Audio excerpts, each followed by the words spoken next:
and I'll be as brief.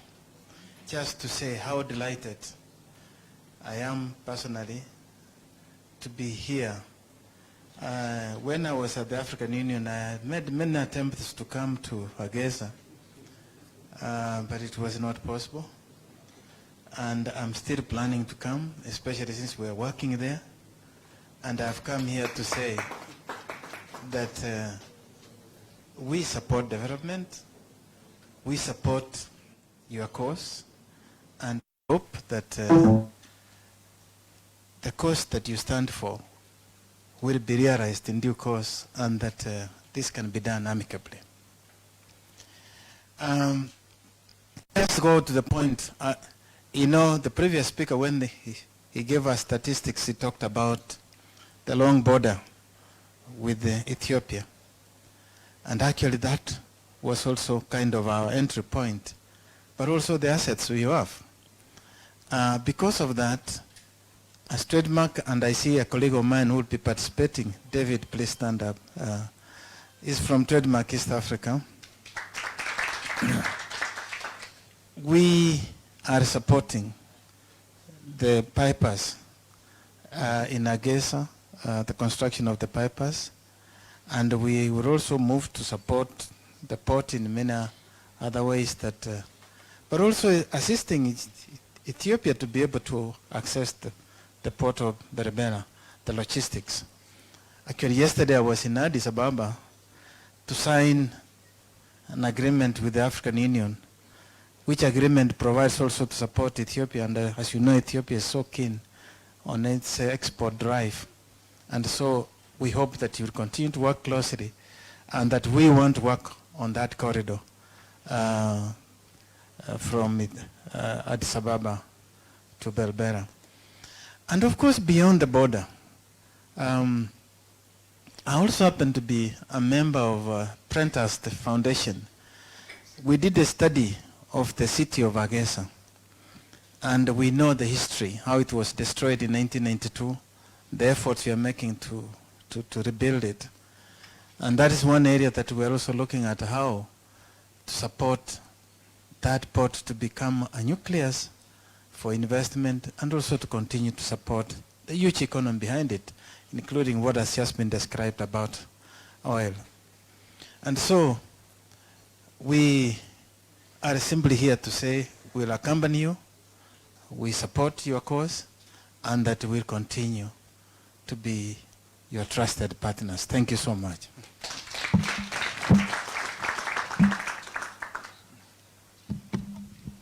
Thank you very much. I would now like to invite His Excellency Yassin Mahmoud Hiji, who is the Minister of Foreign Affairs and International Cooperation, Somaliland.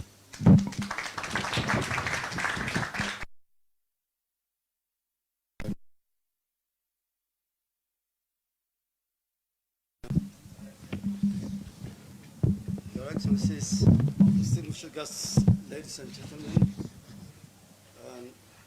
at the outset, allow me to thank the government and the people of Kenya for the warm hospitality since our arrival in this beautiful city of Nairobi. I would like to welcome you all to the Somaliland Infrastructure and Extractive Forum, an event which marks a new stage in Somaliland's economic engagement with the international community. Somaliland's extractive and infrastructure sectors have long remained untapped, mainly due to the absence of enabling climate for investment. Somaliland currently has the right policies, legal frameworks, and institutions in place to make this possible. Despite the slowdown of the international economic growth, as well as the volatility of the environment in many parts of the Horn of Africa region, Somaliland stands out as a reliable axis of economic growth, productivity, innovation, and job creation. Thanks to the advances in the integration of technological, transit, and logistical networks, countries such as Somaliland are growing in importance as key hubs for international trade and commerce. The LabSet project, for example, connecting Kenya, Ethiopia, and South Sudan, coupled with the parallel development of Berbera Corridor and the port, should result in a game changer in trans-shipping of cargo in the region. Since Somaliland's restoration of its independence, its sovereignty from its union with Somalia in 1991, the country has remained peaceful, stable, and democratic. It has established a homegrown, sustainable, and vibrant democratic system of governance with functional institutions of a modern state. Unlike certain parts of our region, we in Somaliland have proved successful in keeping our territory free of piracy, terror, and criminality, thus ensuring our 850-kilometer coastline contribute to a safe maritime shipping route across the Red Sea. Thus far, we have rebuilt our country from scratch, following an atrocious war inflicted upon our people and the destruction of our country. To this end, Somaliland has rebuilt its economy from rubble and established a peaceful and a democratic state with all the institutions of government. This has set a strong foundation for a vibrant, free market-based growth.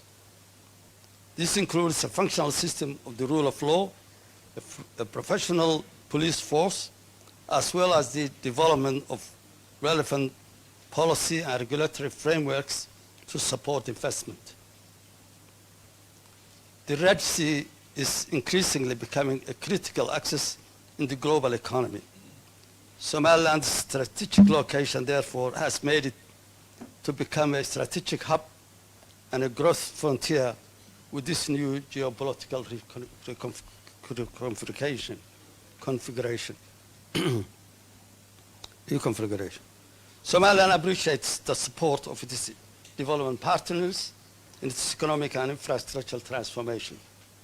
These partners include the port operator DP World, which is leading the expansion of Berbera Port, as well as the Abu Dhabi Fund, which is taking lion's share of the Berbera Corridor funding, and as well as the support of several European donors, including the UK and Germany. The realization of that project is not just a win for Somaliland, but a triumph for the region as a whole. The integration of the greater Horn of Africa region that can compete with any other, the integration of the greater Horn of Africa region can compete with any other trade bloc in the world, given our vast resources, strategic location, and size of our young, dynamic, and increasingly educated population. Regional economic and security integration represents a critical opportunity for peace building, conflict resolution, cross-border trade and investment for mutual growth and development and interdependence.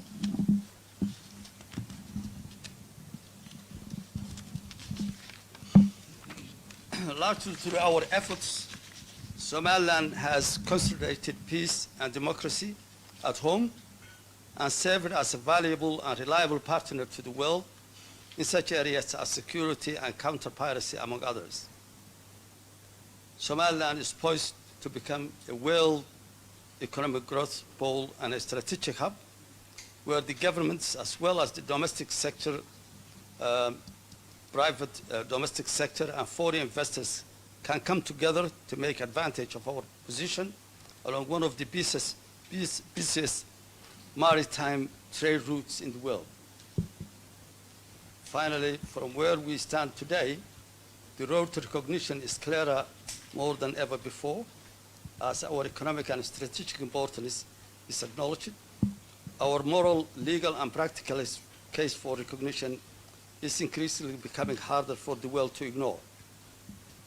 As a matter of fact, it's instructive to note that many countries around the world and international organizations are engaging directly with us in various spheres such as development, security, trade, investment, and diplomacy. This is demonstrated by, among other things, the increasing number of diplomatic missions we have established across the world. Our officials and citizens use our national passports for travel abroad, and many high-level delegations are visiting our country regularly to engage with our government. Excellencies, distinguished delegates, in conclusion, the international political and diplomatic recognition remains the cornerstone of my country's policy. In this regard, myself and my colleague, Minister of Finance, are here to present our case and success to the policymakers and important audiences around the world. It's for this reason that this conference is yet another opportunity for us to engage and to showcase our country's progress. I thank you all for your kind attention. Thank you.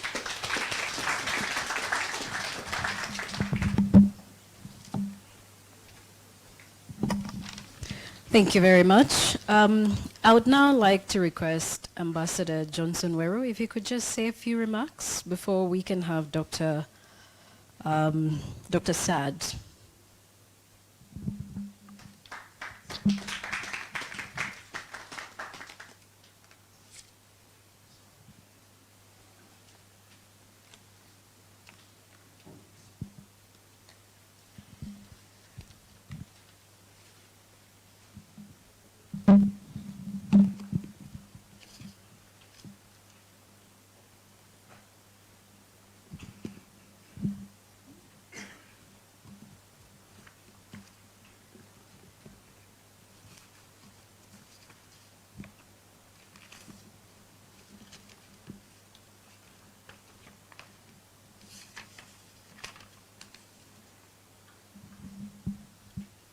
Thank you very much, Director of Ceremonies.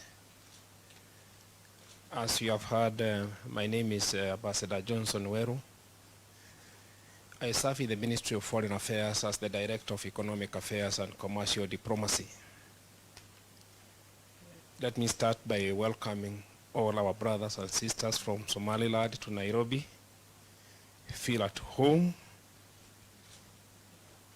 enjoy our good city and what it offers.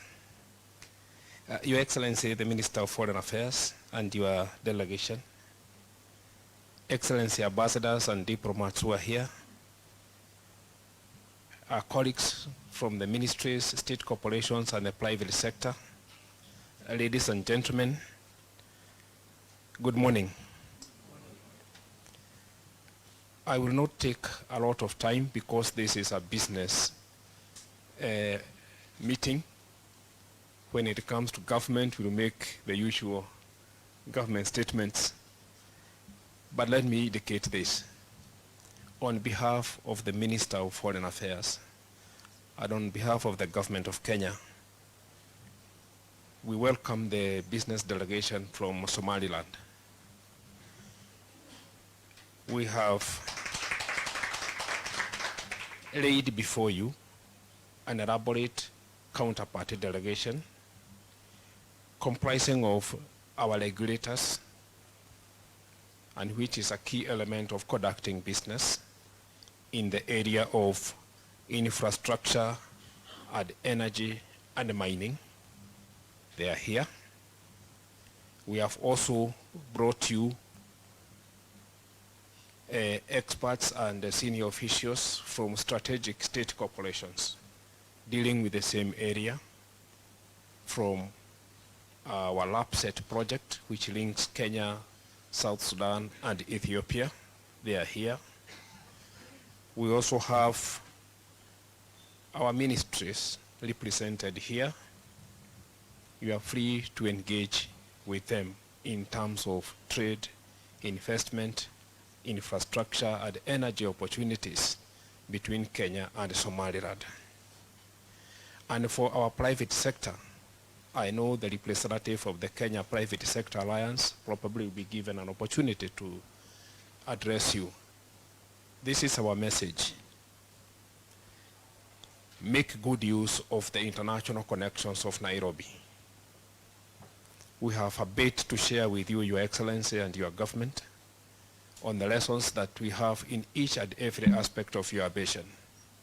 So we have also directed our private sector executives who are here in good number to hold the hand of their brothers in the journey of doing business. To tell them that a country cannot develop without paying taxes and supporting their government and being partners in the government, as it is in the case in Kenya. They are also free to enter into trade-related ventures. Our banks, all of them, are in our pockets nowadays. So using our telecommunications technology, you are free to open a bank account even while the meeting is still going on, and you are free also to undertake any transaction that you may wish within our terms of engagement. And very lastly, let me indicate this. It is very good for the business environment to appreciate the kind of opportunity the government provides for you to do business. We have laid before you an elaborate security program, and I'm happy the minister did indicate as much is the case in your country. We are also to view all that it takes for you to do business. So,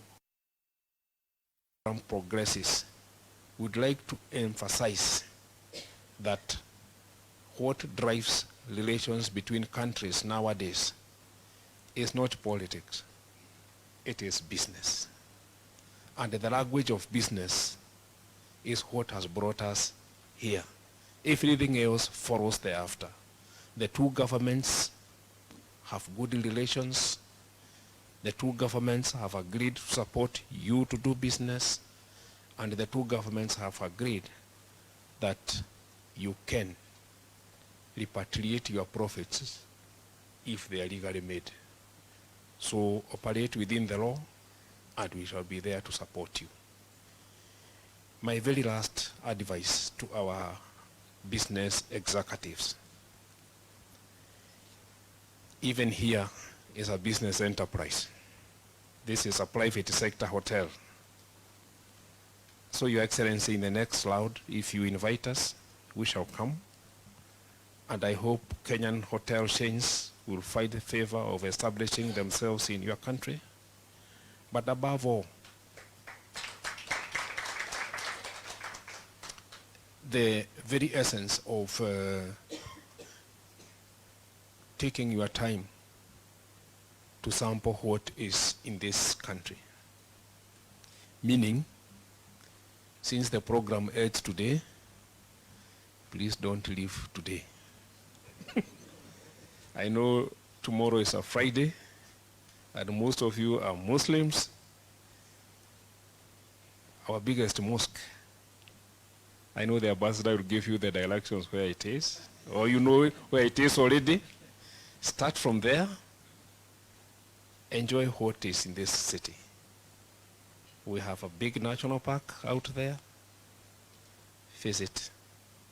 We have air connections to every part of this country, to all our big cities in the north, in the south, in the east, everywhere.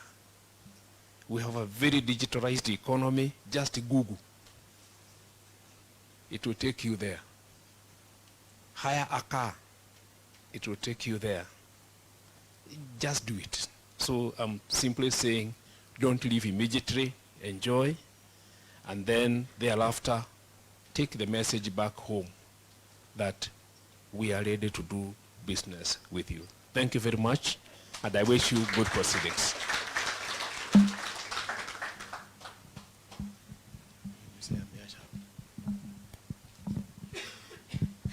Thank you so much, Ambassador Johnson Weru. And now I'd like to invite Dr. Saad Ali Shire, who is the Somaliland Minister of Finance and Investments.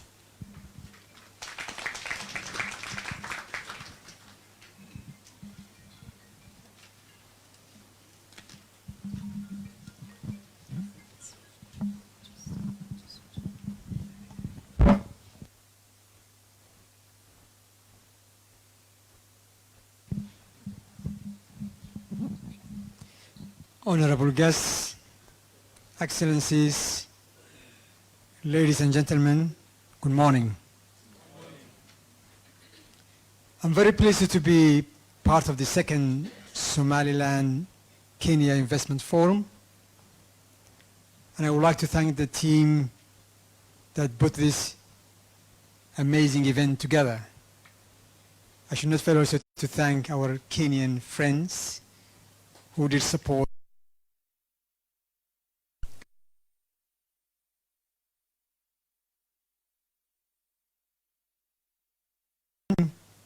a second investment forum in 2 consecutive years in Nairobi is not accidental. While our capital Hargeisa might be 3 hours of flight from Nairobi, Somaliland and Kenya are historically, socially, and economically closer than the geographic distance might suggest. We share history. While Kenya was a British colony until June 1963, Somaliland was a British protectorate until 26 June 1960.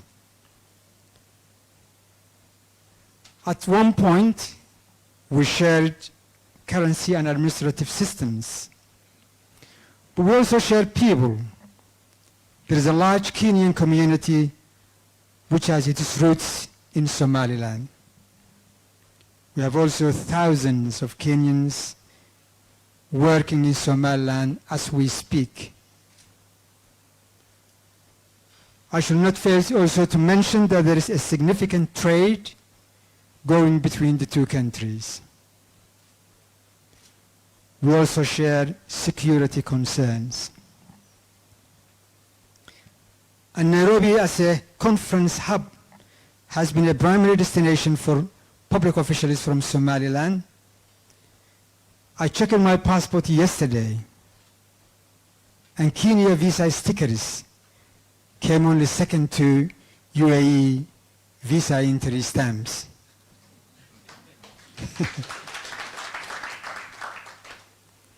The 3 themes of the conference, energy, infrastructure, and extractives, are important subjects for development and investment.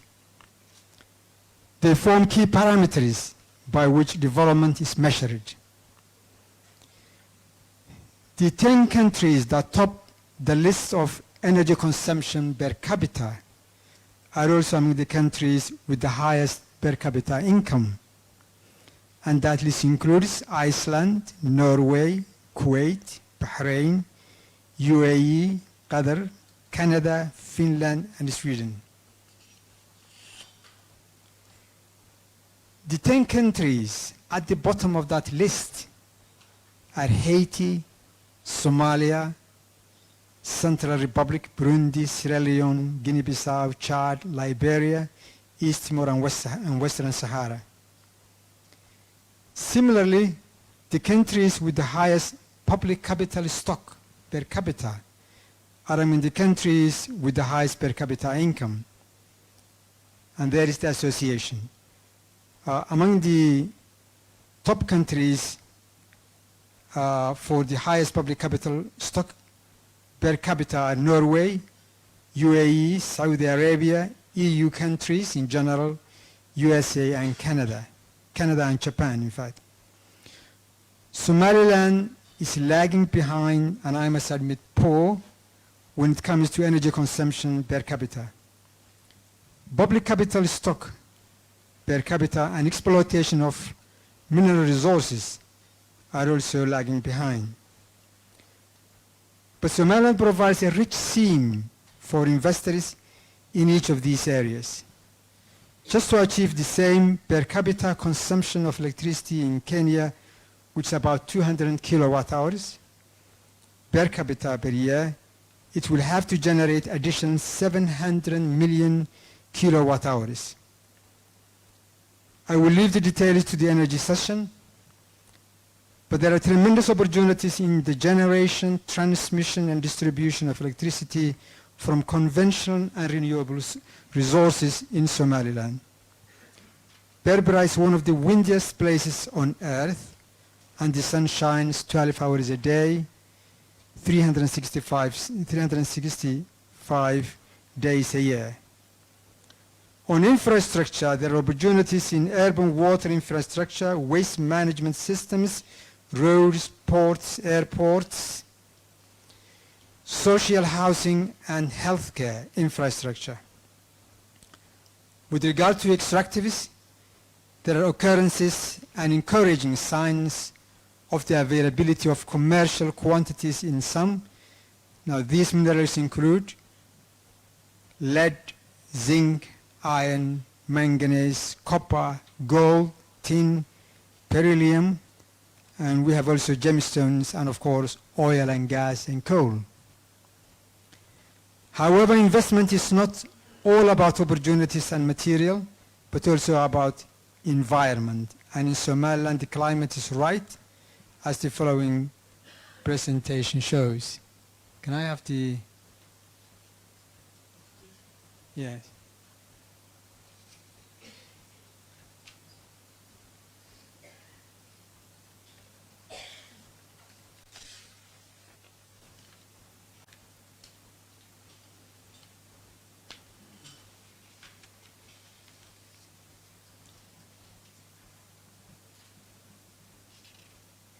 Is that coming?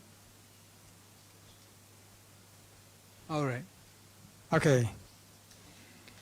What I would like to share with you, can you go to the top? Yeah. I would like to share with you the climate for investment in Somaliland. I will start with the financial sector. The financial sector consists of the central bank, commercial banks, insurance companies, mobile money operators, and remittance companies.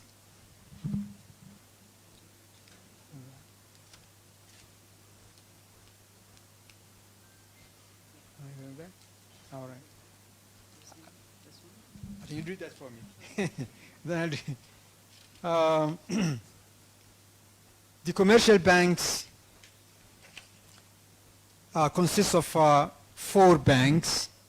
You have Dahabi Bank International, Dar es Salaam Bank, Premier Bank, and Amal Bank. The products they offer, if you go to the next, consists of the usual banking services, current accounts, saving accounts, Islamic banking products, Visa card, wiring services, loan facilities, and online banking, and ATM as well. Now, with regard to remittance companies, we have more than, I think, 16, 17 remittance companies, but the main ones are here: Dahabi, Amal Express, Taj Express, Hodden Global, Juba Express, World Remit, and Western Union is there as well. With regard to mobile money operators, like M-Pesa here, we have SAT service by Telesom and eDahab by Dahabi. With regard to insurance, we have 3 main insurance companies: Takaful Insurance of Africa, some Takaful and Horn of Africa Insurance. Now, some of these financial institutions, in fact, have their roots here in, here in Kenya. Now, the products offered by most of the insurance companies include vehicle insurance, personal accident insurance, medical insurance, marine insurance, and travel insurance. Now, with regard to the government monetary policies, our official currency is Somaliland shilling, but the unofficial currency is also US dollars. We have a dual currency economy in Somaliland. The exchange rate is set not by the government, by the market, but by the free market. The current exchange rate is 8,330 Somaliland shillings to the dollar.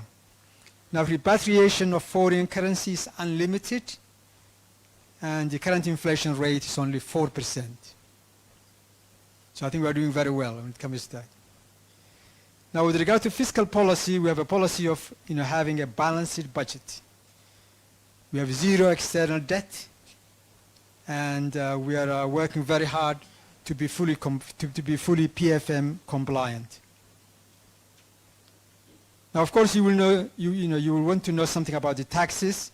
The tax year is coincides with the calendar year. Corporation tax is only 10% flat.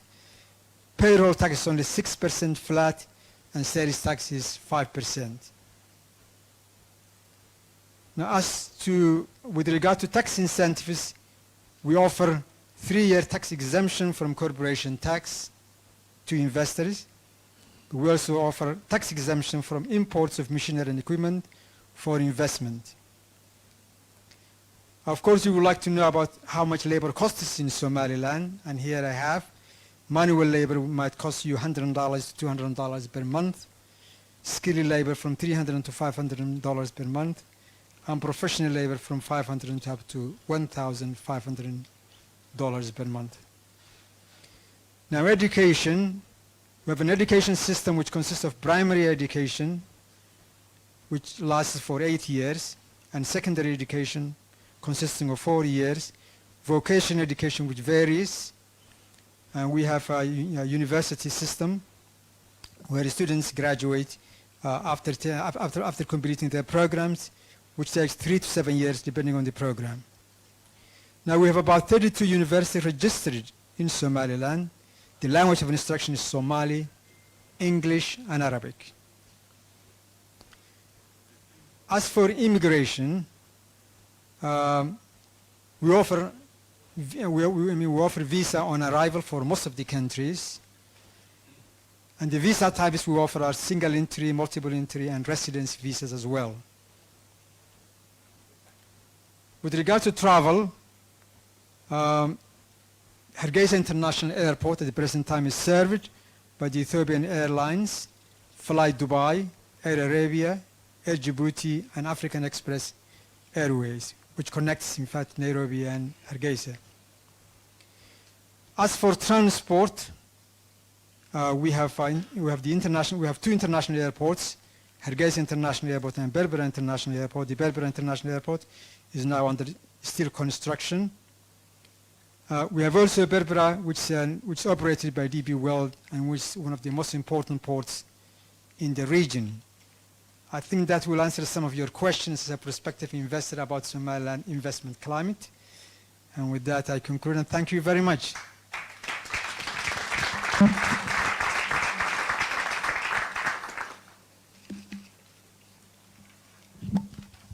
Thank you very much, Dr. Saad. And I would now like to invite a panel that's going to set the pace for us.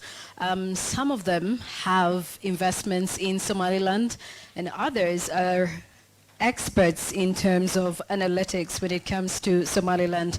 So let me invite the panel, the opening session panel, that consists of Michael Rubin, who is the Horn of Africa analyst and resident scholar of the American Enterprise Institute. And we also have Mr. Jamal Aidid, who is the chairman, Somaliland Chamber of Commerce. We have Federico Banos Linder, who is the Vice President, External Relations, DP World. And we have Bikram Ghosh, who is the Air Arabia Infrastructure Head. And we have Paul Sweeter, who is from RAK Gas, dealing in oil and gas. And we have Conrad Thorpe, who is Salama Fikira, who is going to be talking to us about security. So please make your way to the panel.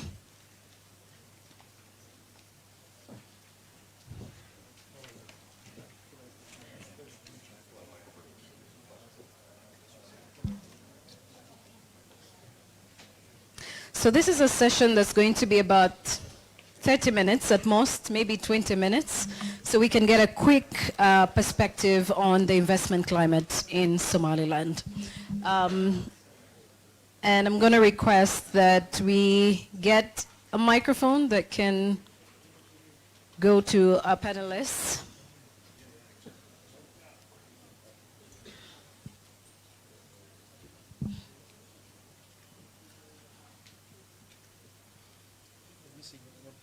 Yeah, someone is missing.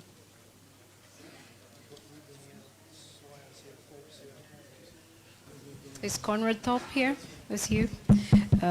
Paul from Rack Gas? Okay, great. Federico from VP World? Okay, thank you. Jamal from Somaliland Chamber of Commerce? That's you. Mr. Jamal Aidid, Chairman, Somaliland Chamber of Commerce, please.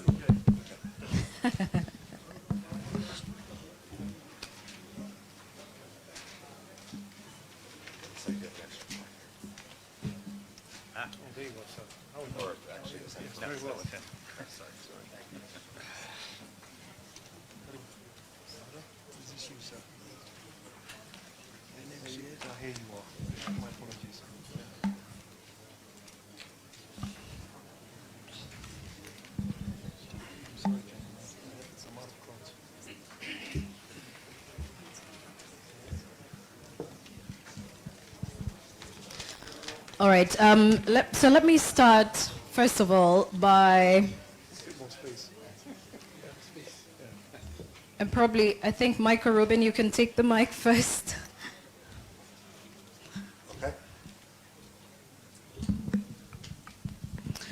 Okay. For people who do not know much about Somaliland, and from the outside perspective, I know we are going to come to Mr. Jamal.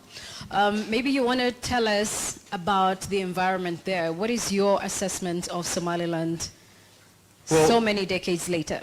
I mean, first of all, I have to be open and honest that I'm not a businessman.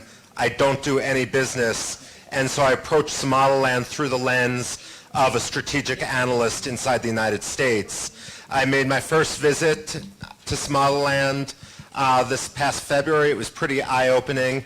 I had always heard good things about Somaliland, especially how it had picked itself up from the rubble of 1991 and so forth. But to see the energy on the ground, to see the potential, perhaps a silver lining for the lack of diplomatic recognition over the years has been that it has been forced to live within its means. It has developed a capacity to handle far much more, and it looks as if, many countries say that they're not going to be the first country to recognize Somaliland, but they're not going to be the third country either. It seems that there's a sense, both geopolitically and internally, that things are about to change for the better.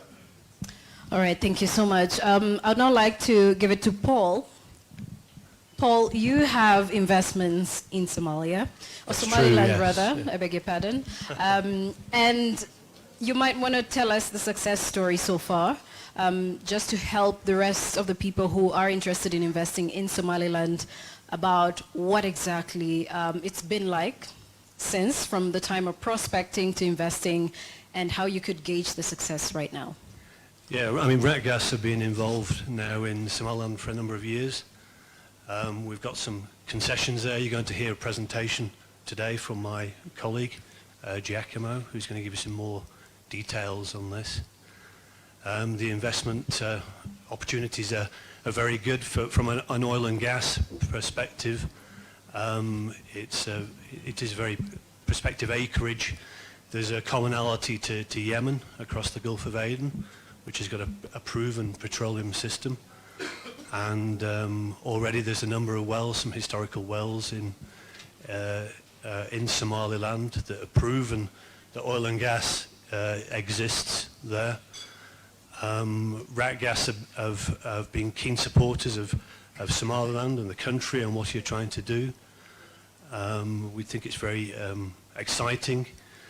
And as I say, we've followed a program of investment there over a number of years now, where we've acquired seismic, we've identified prospects, we've gone and shot gravity surveys, and we've done other operations such as surface geochemical investigations, which really help to show the, as I say, the prospectivity for oil and gas in Somaliland.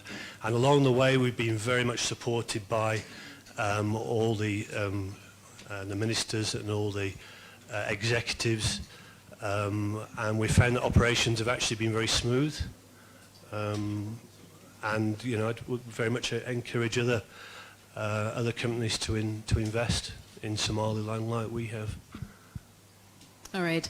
I'll come to Conrad. Conrad, you know, you probably would give us the perspective on security, and there's a lot of myths going around, a lot of stereotypes about Somaliland as well, and people not knowing the difference between Somaliland and Somalia, and so they tend to mix up the two of them. But you could give us a perspective of the security situation in Somaliland from your perspective. Well, thank you very much, Madam, and thank you to everybody that's here today at this fantastic seminar. Considerable congratulations to Basha Omar, Ambassador Basha Omar, for bringing us together. For me, it's really quite simple. Somaliland is, of course, an exciting country. It is also a country which is situated in a strategic position. And I have to ask myself, when it comes to risks and analyzing the risks which are related to Somaliland itself, which is quite distinct to the other Somalias, as I call them, and of course from its big neighbor Ethiopia and its other neighbor Djibouti. One must define on the north, of course, it has a maritime environment. And of course, it is a country with considerable access to that Gulf of Aden. If I look at the geopolitical risks in Somalia, I find enormous stability in the country. I find a homogeneous country in terms of her peoples, by and large. Of course, like many countries, she has risks which generally are in the border areas, but by and large, this is a highly homogeneous country in terms of her peoples. The peoples are comfortable with what is taking place. And why do I say that? I say that the peoples are comfortable because largely we've gone beyond 10 years now. It's about 12 years since we've had a serious terrorist attack, God forbid, in Somaliland. And that is quite significant. If you take that and compare it to where we are here in Kenya, and I speak as a Kenyan, you will see significant differences in the two countries in that regard. And this is a vibrant economy, and I'm particularly pleased to hear Ambassador Weru talking about Kenya. He almost turned it into a Kenyan conference for a few moments there. But back to the main point of what I was trying to say there. I think if you look at what the maritime domain is, because of the access to the Gulf of Aden, it severs or reduces the risk, particularly those risks for my gentleman Marat from Ratgas insofar as extracting and distributing oil and gas products or hydrocarbons, because of course one doesn't have to take them out or through the Persian Gulf or through any of those bottlenecks up there. One can move them east towards the Asian markets, of course, which are significant, or one can move them north up into the European markets and beyond. So in that regard, it significantly reduces risk in that respect as well. In terms of her land borders and in terms of her land and her physicality, the country itself has continued to reinforce what I call its overarching security in country, which has led to what I call, and I think it's very important to describe it as a homogeneous population, people that are very proud of being in Somaliland, and as distinctive from some of the other areas in the Horn of Africa. And I think we should also respect and look at the fact that Somaliland continues to defy the odds and continues to stand up and do great things. And ultimately, what are we looking for? We're looking to try and raise the standard of living of the common man, to put more money in their pockets, to give them opportunities for business, for investment to come in, and for them to develop their own country. And I think that is a good thing, raising the standards of people. You heard earlier on from Ambassador Weru talking about how business overseas and is more dominant. Na ile tunasema siasa hapa Kenya, as I said, more important than politics. And I think it's very important that the political environment continues to provide that space and ambience for business to thrive, madam. Thank you. All right, thank you so much. I'll now go to Federico. Federico from DP World. I think DP World happens to be one of the major investors in Somaliland and different projects.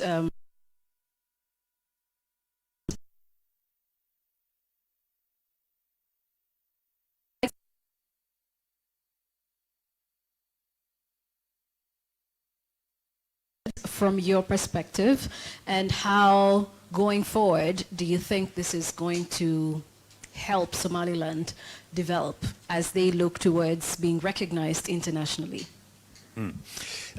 Excellent questions, and first of all, let me also thank everyone for their presence here and for inviting us to speak about the tremendous potential that Somaliland has. In a word, to answer your question, our experience has been surprising, in very much a positive way. I think that there are many people out there who, as Conrad was pointing out, have perhaps a somewhat distorted view of the reality on the ground in Somaliland, and may also equate many of the conditions, amongst other security certainly, with the other Somalias, as Conrad alluded to.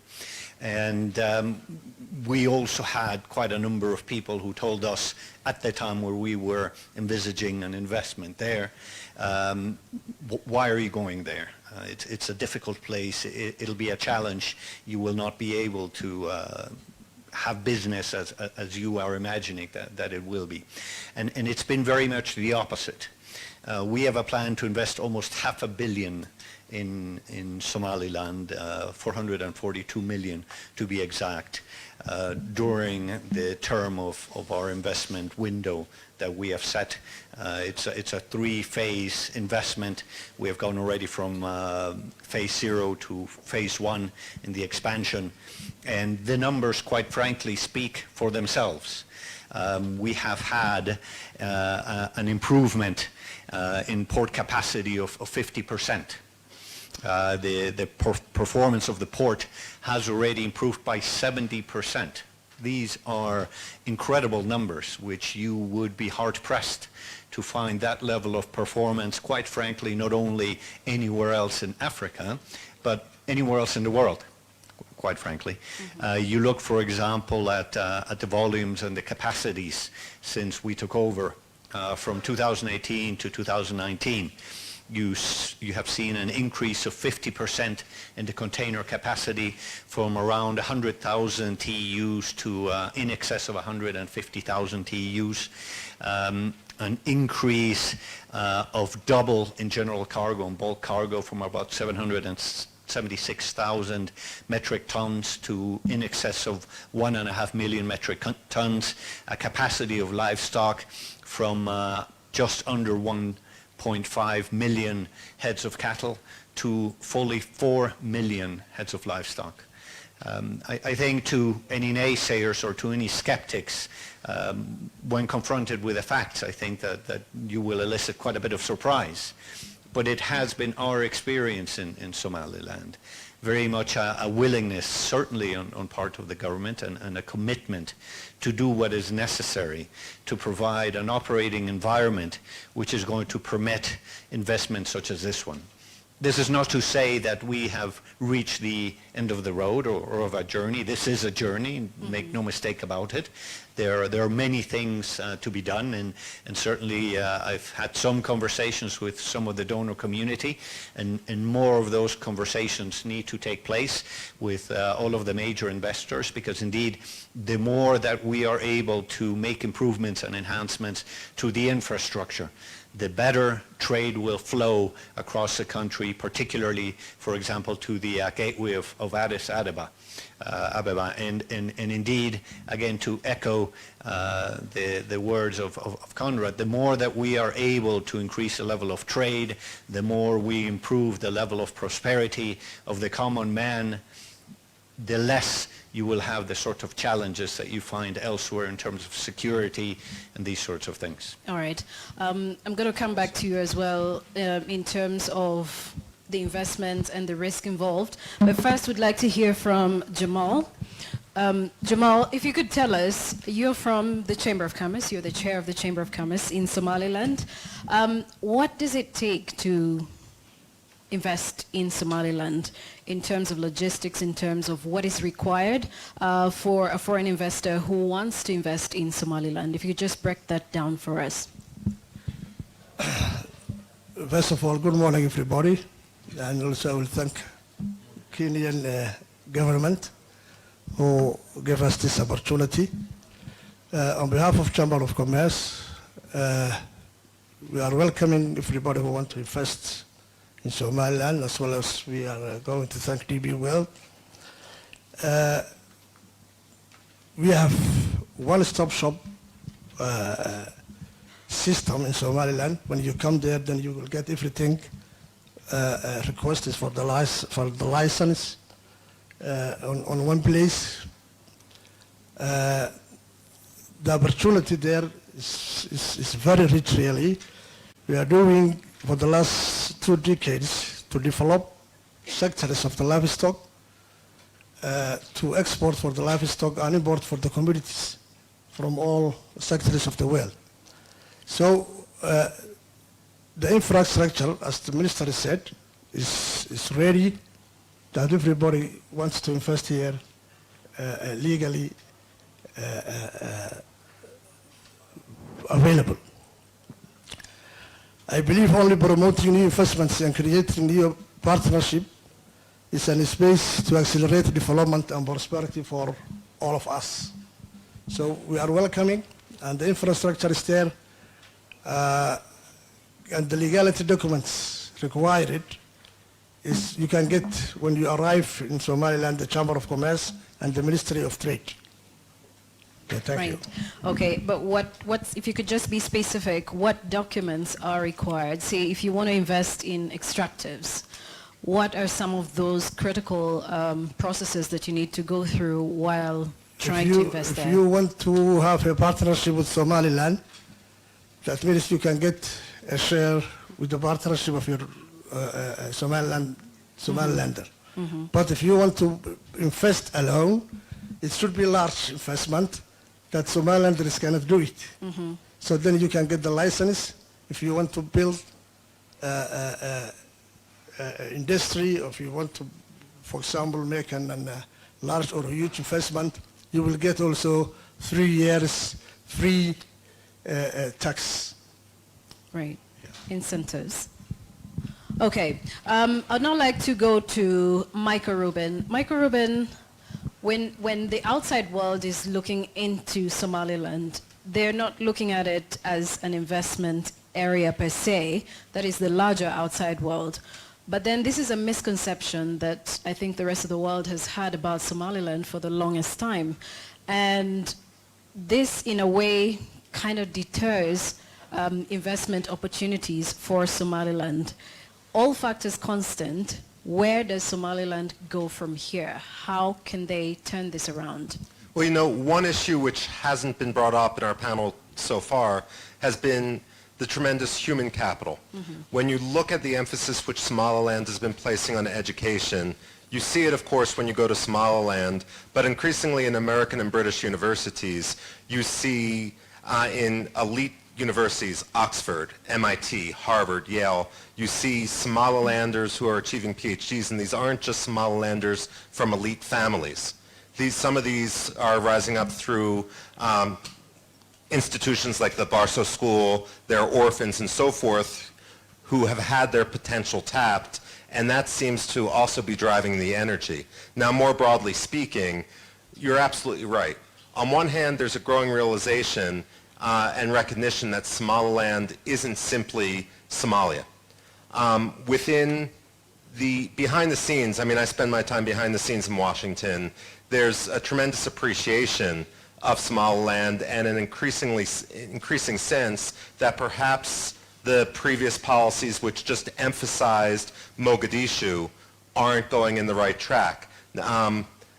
You certainly see this and hear this in the interagency debate, and this is of course accelerated by the recognition of the geopolitical competition. You have a competition for business, but you also have a geopolitical competition more broadly. At this point in time, it seems that Somaliland is pursuing much more liberal economic policies, much more liberal diplomatic policies, wants to orient itself much more to the West. Speaking as an American, although someone that's not in the government, I'm always just reminded when it comes to support for Somaliland of Winston Churchill's old adage about the United States that the Americans always do the right thing, we just try everything else first. And I'm hoping that after having tried so much others first, that eventually we're going to swing much more towards recognizing the reality of Somaliland. All right. I'm going to come to you, Paul, now. Paul Swire from Rock Gas. The oil and gas industry is very vast. And I'm thinking RAK Gas has been specific with its investment in Somaliland, but there are various other opportunities that you have observed could work for Somaliland.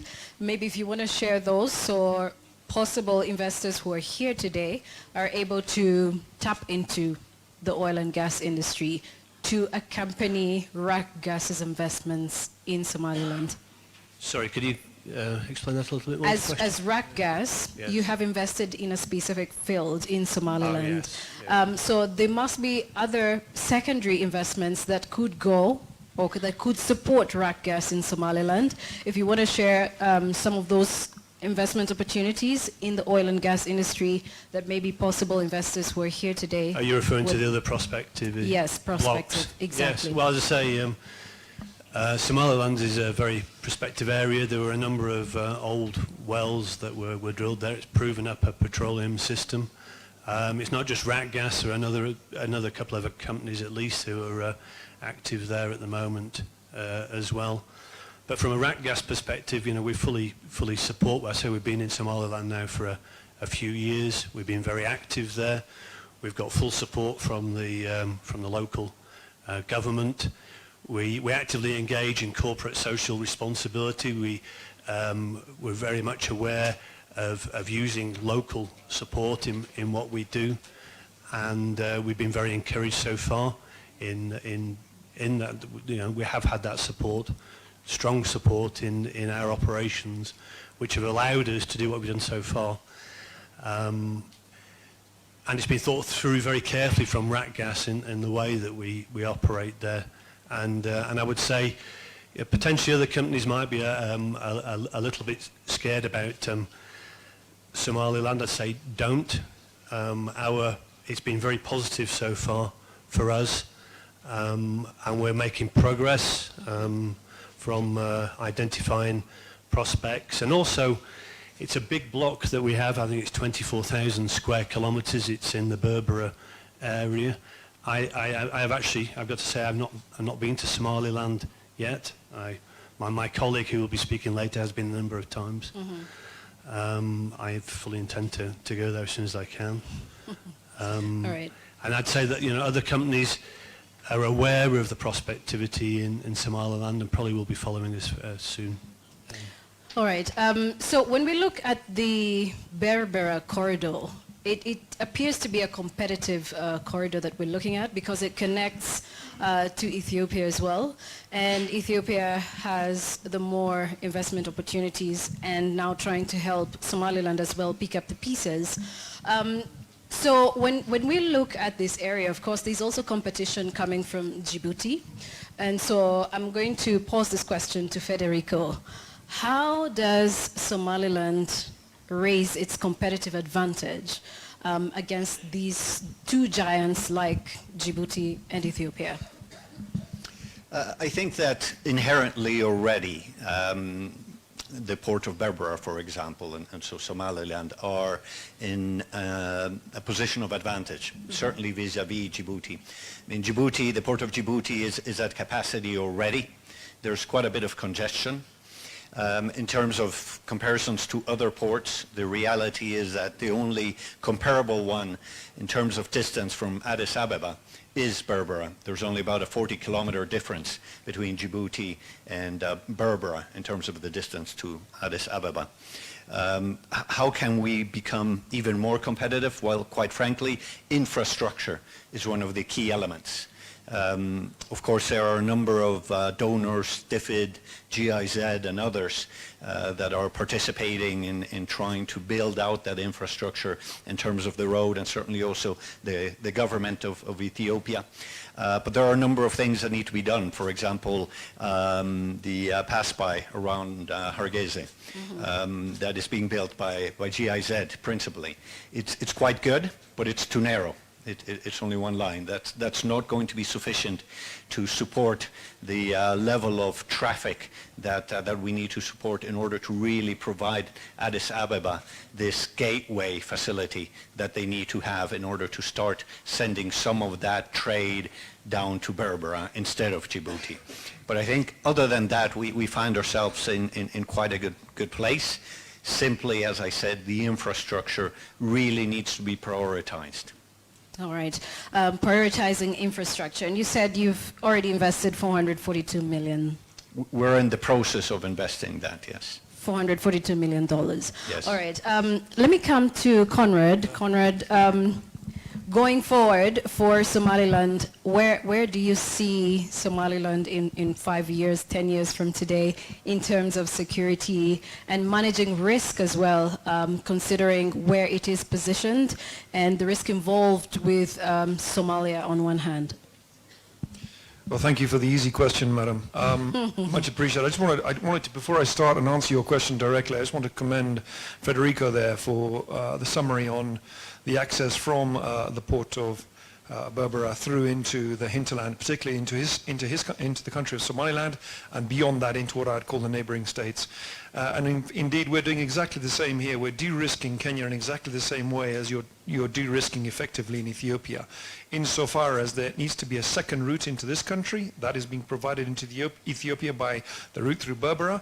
We intend to do it through Lamu, so that we've got at least two main lines of communication into this country, but also into the hinterland, so that we can service and grow the economies of this country and, of course, East Africa. And that applies, as far as I'm concerned, very much to Somaliland and very much to Ethiopia itself. So I wish that the very best of success in terms of that infrastructure. Turning back to the sometimes unpleasant subject of security and risk, I see as Somaliland continues to strengthen herself economically, as she gathers, and I'm sitting here today, and it wasn't like this 10 years ago, I can assure you, and I've been traveling to Somaliland for some years now. There certainly weren't partners sat next to me, such as those that are sat here at this table today, and those who are in this audience today. And the fact that investment opportunities are going ahead in Somalia is because people are encouraged and are taking confidence from the fact that they can go into Somaliland, they can exist and get on with their businesses and grow businesses. Businesses want to know that they're in a stable environment. First and foremost, in a political environment that is being provided. Secondly, they want to know that operationally their security aspects are covered. Some of the weakest areas, of course, in terms of where the security might be, is indeed related to infrastructure. If we haven't got the ability to move people, if we haven't got the ability to move equipments around the country, both in a security perspective or a defense perspective, that of course limits our ability to be able to contain the situation. On top of that, encouraging and growing what I would call a joint operations command center, so that the intelligence requirements of the country are met, so that the government of Somalia can act usefully on intelligence that it receives, would of course be something very useful. That would be combining all the defense aspects, the law enforcement agencies, and of course those tasked with making sure that the borders of Somalia and Somaliland and internally are secured. I see a huge and bright future, and that is reinforced by the fact that Somaliland has secured her borders. She is and has what I call a content people, and the more they see this sort of infrastructure coming into Somaliland, the more proud they are going to be of their country. Hear, hear. All right, thank you. Mr. Jamal, we know we're looking at three sectors, of course, that are potential areas for investment: infrastructure, energy, and extractives. How best can these sectors be supported to flourish in Somaliland? How best can these three sectors, infrastructure, energy, and extractives, be supported to flourish in Somaliland? First of all, I would like to thank my friend that tells good information for the security of our country. Infrastructure, as everybody told here, is very important. The road from Berbera to Wachale is also already under construction. Thank you also for the East African trademark working for us for making a road from Hargeisa, Halaya College, then to it passes the charm of the city, then go around to the city. It's about 22 kilometers. Mm-hmm. Mm-hmm. So infrastructure is coming better. though we don't have help as a recognized country, but as a taxpayer, the government's already working for the tax they collect their taxpayers. Energy is a huge system that government and private sector are doing together. For the recent days, they opened one of the private companies called SunPower, and about 20 million investment solar system in Hargeisa. Though it's not also enough, they make also a discount for 20%. It's not enough for the industry or the part of the, and did not reach also the whole country. We are already welcoming anybody who are investing on that infrastructure and energy. About importing commodities, we are the gateway of landlocked countries. We also trying to welcome all investors on that sector. So thank you. All right. So I'm just going to open the floor. 2 questions. We're going to take 2 questions from the audience.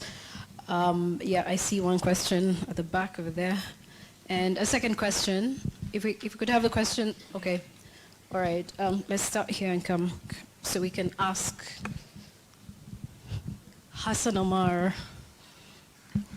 Thank you very much. Assalamu alaikum. Our key interest with some of the partners is on energy. But the question is, how extensive is your transmission network, as in transmission lines within the Hargeisa, within Somaliland, from Berbera maybe to Hargeisa, and then the broader network of the Somaliland Republic? Let's take the second question. It's right here. So, good morning, everybody. This is Julien Fouillard from Aegis. So we are a large French design company, global. Obviously, we're facing similar issues in terms of governance and how to accept from our head office in Paris in terms of security. And we want to get in, and we see great opportunities, but we don't know how to convince also our head office. So I would be interested to have the, let's say, more Federico and Paul point of view from a, let's say, industrial view on this. And also, I don't know if there is still some from representation from the embassies or foreign affairs on how they can help us to inform well about the real situation and get through this to then be able to do to support those great investment and projects, infrastructure projects in the country. So, thanks. Is that a question going to a specific panelist? I guess more the industrials, like DP and the Paul from Iraq. Okay. All right.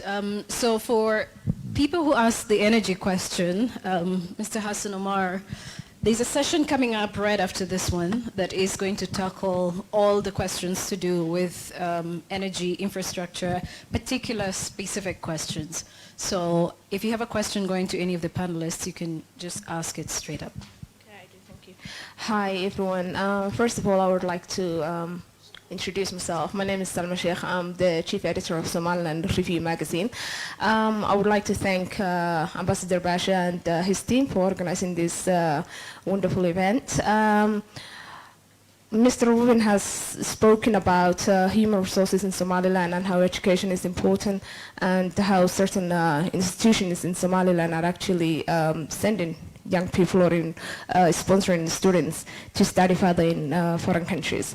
My question is specifically to the representatives of the 3 companies. I think RAC, DB World, and also Air Arabia, if I'm not wrong. You have spoken about social responsibilities given back to the people of Somaliland. Education, as been spoken, is very important, and Somaliland has got more than 70% of young people under the age of 35. We are not recognized now, but hopefully in the future, if the recognition happens anytime soon, one of the most important things will be education. How equipped are these young people to actually develop the country? So what are those companies mentioned specifically doing about education and investing into the young people of Somaliland's future education? Thank you. All right, I think DP World is going to answer one of the questions in terms of how do you give back in terms of community development, human capital. Yes, of course. It's an excellent question, in fact, and it is an area of priority for us together with the government, because there is the realization that you need to have a pipeline of skilled and semi-skilled people who are able then to carry out the work that needs to be carried out to keep the economy going. We are the largest employer in Somaliland, and important to say that of the people that we employ, less than 1% are non-Somalilanders. And we are aware also that, quite frankly, when we invested in Somaliland, we, unlike other businesses perhaps, and I don't mean the energy sector, which is in a similar position as us, we don't invest for the next fiscal quarter. We invest for the next quarter century and more. Indeed, our concession there is for 30 years plus. So we start actually already from the primary school, and currently we are funding 16 schools at the rate of about $40,000 a month to ensure that they have the right equipment and the right infrastructure to be able to concentrate on the education of the children. In addition to that, we have two main projects also with the Abarso School of Science and Technology. We have started a scholarship program for top Somaliland children, 20 of them, which actually starts in 2020 next year. We are creating an American accredited K-12 school there. That's the DP World Berbera Kabe School. And we're also, importantly, looking at the development and training of the teachers themselves, which is critical, obviously. And we're developing a supply of Berbera-based teachers that ultimately will be the backbone of the faculty of this school. So we very much see the element that you see. It is a very young population, and this demographic is true not only in Somaliland, but let's face it, all of Africa, when you look at the young people. And it is something I think that all of the companies and investors that do business in Somaliland and elsewhere would do well to keep in mind, that this is a critical resource for the future. And this is something that we as responsible corporate citizens have as an absolute commitment and a responsibility doing business there. Thank you. I know we all have several questions we'd like to ask specific panelists, but in the interest of time, if I let you ask more questions, we'll not have the other two panels that we are supposed to have. So, and the other panel is going to focus on infrastructure as a catalyst to regional development. So they can be infrastructure-specific questions in those particular sessions. And then we'll have another session right after that on energy and extractives that's basically going to look at energy and extractives. So Hassan Omar's question, I think, is going to be specifically answered extensively in that session as well. I would like to thank my panelists for taking the time to analyze Somaliland as well as give us the success story, the prospects and opportunities in Somaliland. Thank you very much. Michael Rubin, who is a Horn of Africa analyst and resident scholar at the American Enterprise Institute. Jamal Aidid, who is the chairman of Somaliland Chamber of Commerce. and Federico Banos Linder, who is the Vice President, External Relations, DP World. And we also had Paul Swire, who is from Rack Gas, and Conrad Thorpe, who is from Salama Fikira. Thank you so much. So we're going to take a 10-minute break. In fact, we're just going to walk to the snack area, pick whatever we're picking and come back inside for the next session, which is going to be on infrastructure. Thank you so much.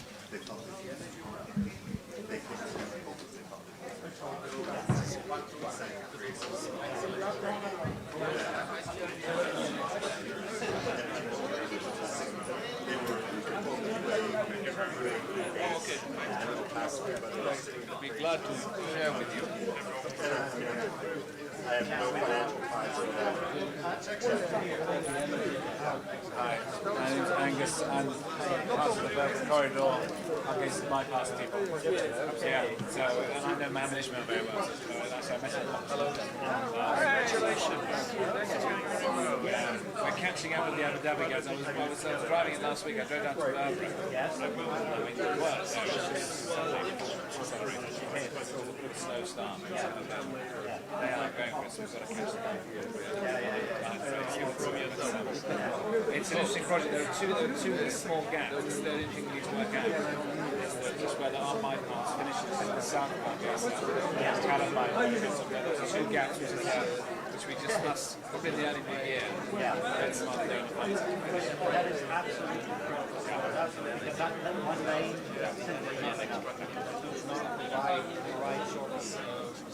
you're going to come off. I mean, that was when we started engaging with the other. They said, look, you can work with us to the same standards. So it's like the standards we get from Berber targets and around against the standards we go on to the jet road.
Here's a bit of a menu, and it has rate of billing government. It's not going to be like what you do in the app.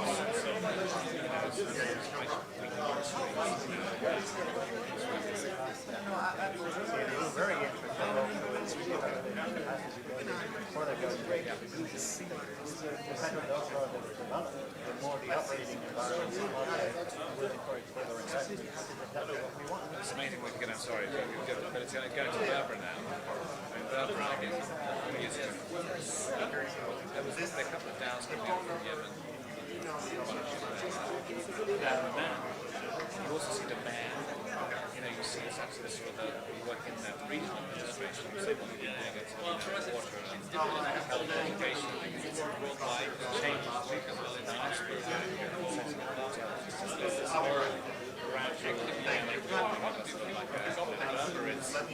Technology, Gates and I've got to push them around the management side, so something else. But sorry. Okay, nice to meet you.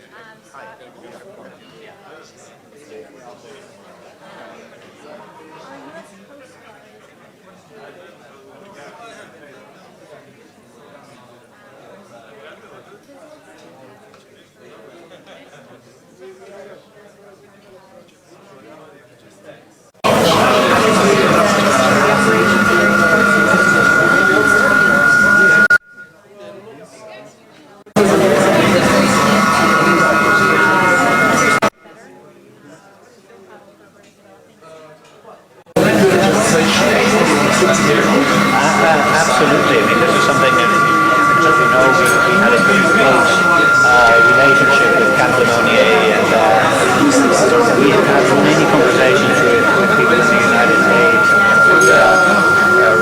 repairing lots of people. I have actually not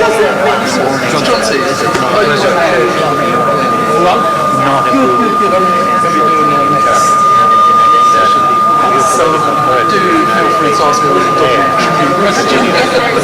How do you find food in Thailand?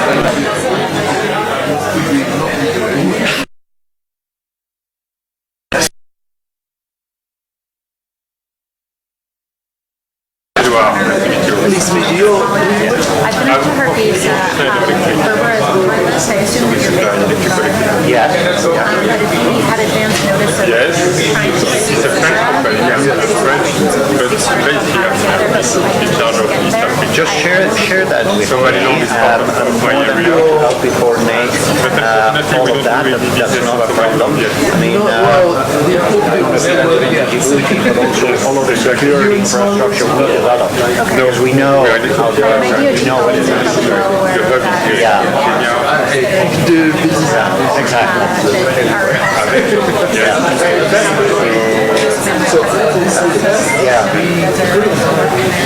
absolutely.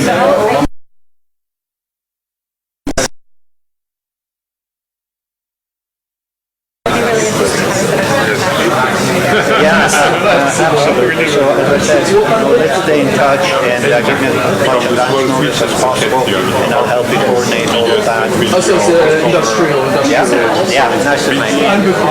Thank you. This is the first time I heard. Nobody here.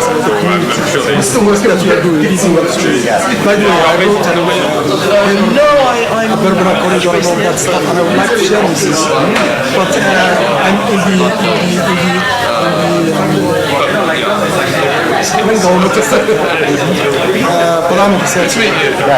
my name is Fadal. I would like to follow up also with this, that community, well, as I said, I would have asked you, if I'm asking what you have to ask. The only investment that we have so far is living well. What's happening? Tell us the challenges that are stopping you from becoming a because for me, initially I was in the politics, in the opposition. I was really, in the beginning, I was against the whole thing. I fought against it. But you see from my writing that I saw that the only opportunity that we have now is this. But when you add also that,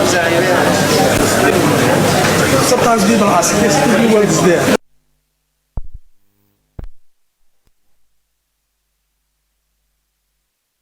It's not translated to the people. We have no other than TB worlds.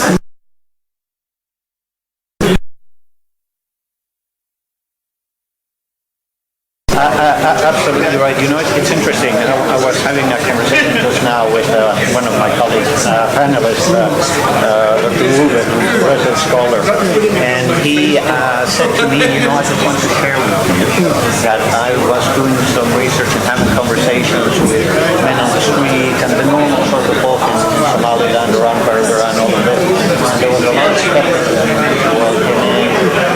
by Bay and all of these things. And now all they do is sing the praises of the investment and development there because they see they were interested not just in the commercial aspect but also in the community. That is an absolutely integral part of what we do. It is part already of the strategic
outside and take our seats.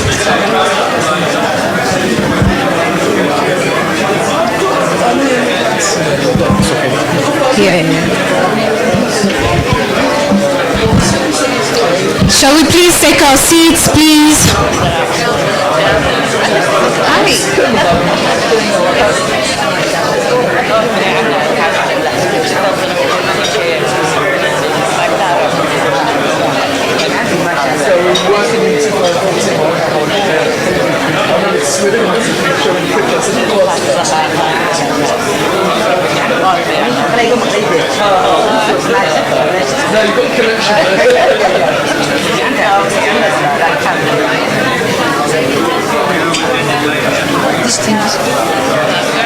Men skulle ha för jag på coffee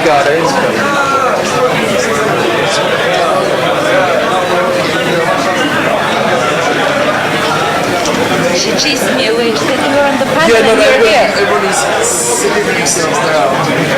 Come join us.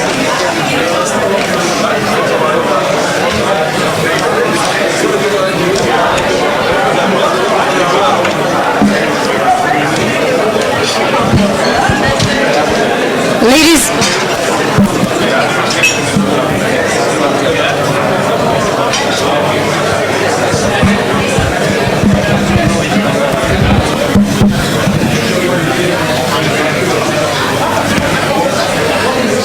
Can we have everybody please make their way back from tea break, coffee break? Time's over. Can we start the next session, please?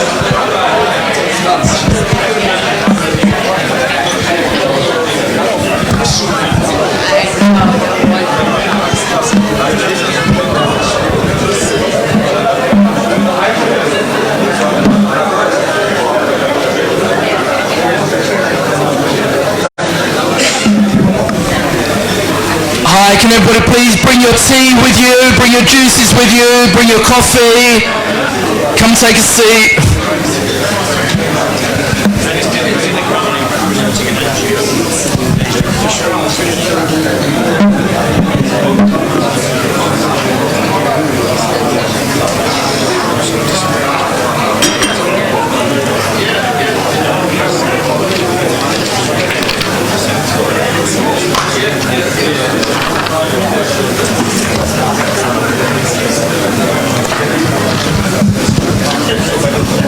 Good morning once again. Let's please take our seats, and better if we occupy the seats right at the front.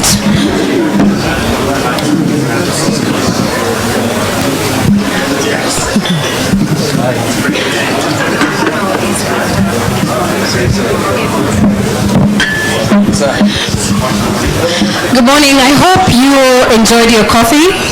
If you're still outside and you can hear me, please make your way to the inside so we can kick off the next session.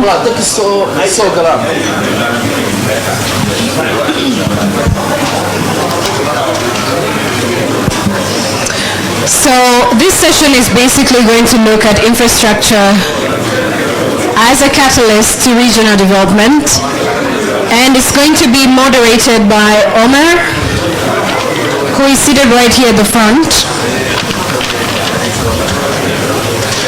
I'm going to let him call up his panelists. Should I do that for you?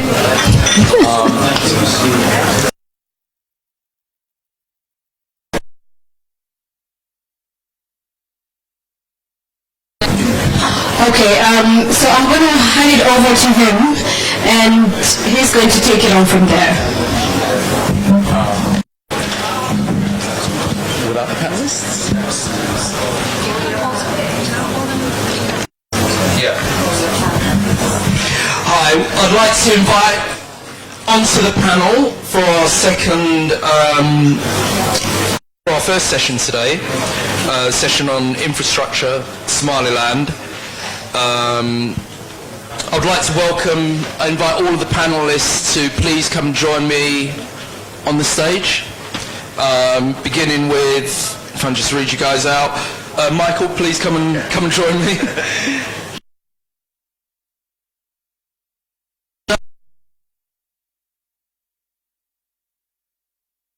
Ahmed Abdul Sharif, Hussein Iman, Eric Labi, and Duale Ali. Can you please make your way to the stage?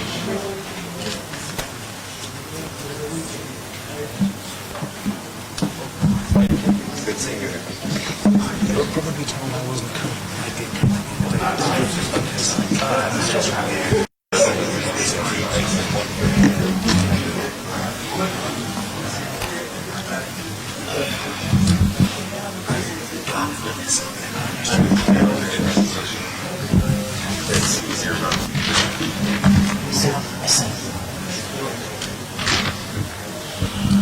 And we have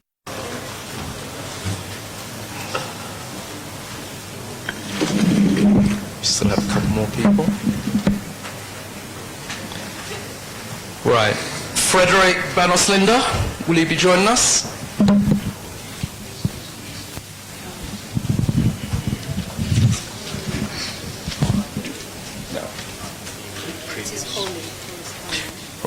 Okay, so ladies and gentlemen, thank you very much for your participation today in the second Somaliland Investment Conference.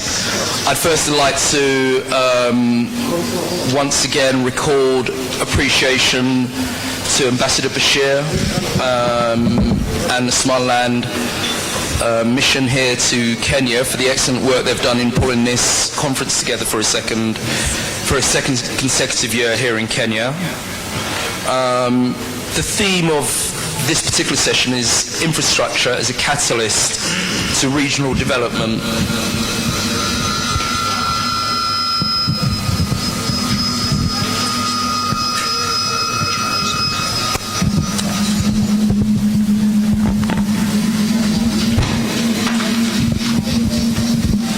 Is that better? No. Echo chamber. Thank you very much. Right, without further ado, I would like to firstly invite my guests to introduce themselves, say somebody about who they are and why they're here today. Starting with myself, my name is Omar Ahmed, Africa Legal Risk. We're a law firm specializing in market entry, due diligence, and all aspects of legal practice in Somaliland, as well as the wider region. Michael? I work at a think tank in Washington called the American Enterprise Institute. Basically, what we're focused on is not what's in the newspapers today, but trying to look over the horizon at what could be of importance tomorrow. And that's what initially drew me to Somaliland, specifically in the Horn of Africa more broadly, because while I have reason to be pessimistic about some aspects of the Horn of Africa, Somaliland was in sharp juxtaposition to that pessimism. I grew extremely optimistic from my visits there. Good morning, everyone. My name is Adil Ben Sharif. I work for LAS Group, which is a group of companies based in Hargeisa. I'm in charge of finance and development within the group. Good morning. My name is Aisha Ahmed, and I'm from the LAS Group based in Hargeisa. I'm the Group Logistics Director. Thank you. Good morning, I'm David Stanton from Trademark East Africa. We are a not-for-profit company specialised in trade facilitation and regional economic integration. We've just started work in, as you may have heard from earlier on, in Somaliland and Ethiopia. My job is looking after the new territories, as we call them, in the Horn and in the southern part of the East Africa community. Thank you. Good morning, my name is Duale Ali. I'm managing partner of African Trade Connection. What we do is basically support international companies that want to do business in East Africa. We do that with companies from the West, the Middle East, and Asia.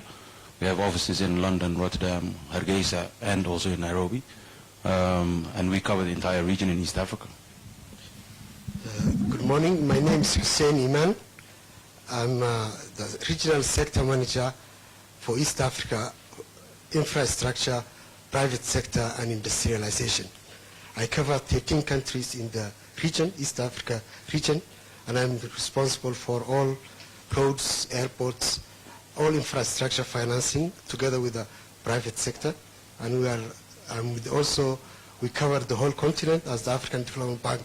We are the major premier financial institution for development in the region, in the continent. Thank you. Thank you very much, everybody, and it's great to hear that we have such an august panel for you to address your questions to. Before beginning to ask each of you to just give some thoughts and then opening the panel opens for discussion, just in terms of context, in terms of Somaliland infrastructure, you've heard much today, and I'm sure Dave will speak a little more about the Berbera Corridor project, which has received significant investment from the government of United Arab Emirates through the Abu Dhabi Investment Fund. Other donors that have been instrumental have been the UK and Germany. I think there is a question in my mind and in the mind of those working and interested in Somaliland as to where the other donors are. And this is a question I will pose to the embassies here, the European Union embassies in particular, that there does need to be perhaps a more rigorous approach to working with Somaliland. Extensive amount of humanitarian investment, extensive security concerns about the region. Somaliland needs trade, and this is where European Union and European Union companies and governments, I think, perhaps need to step up more to the plate. We have a certain amount to do here in terms of business environment, but our message today is the UK is in there, Germany is supporting Somaliland, as is the United Arab Emirates. We certainly do need to see more from our other European partners, not least for Europe.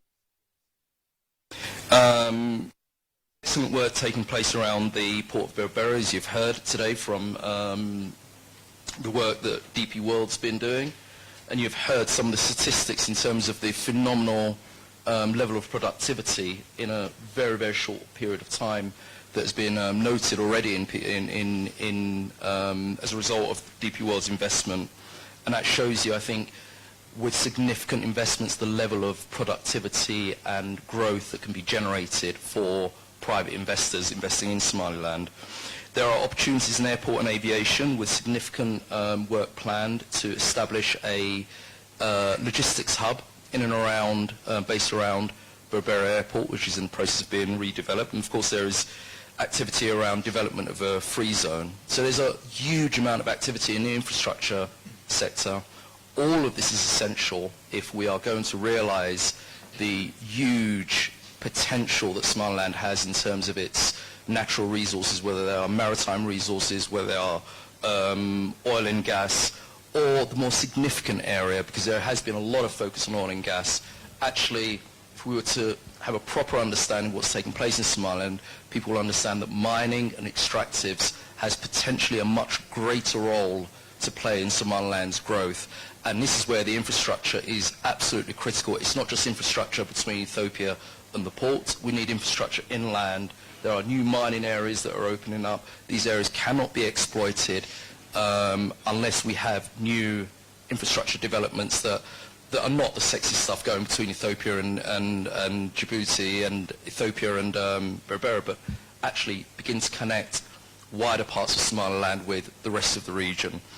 That said, I'd like to introduce and invite actually each of my colleagues to make a brief statement before we open up the floor, and my colleagues will also be making a presentation at some stage.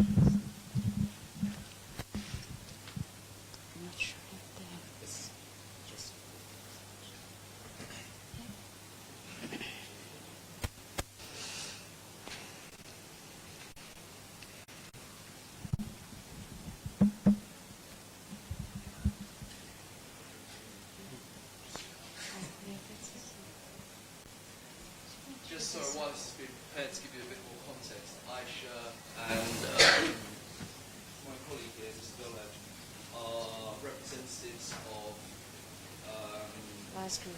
LAS group, which includes SBI Industries, the Coca-Cola bottling plant operating in Somaliland, operated by my colleagues here, and I'll shed a little more light. Thank you. Thank you, everyone. Good morning again. Here to present the last group very briefly.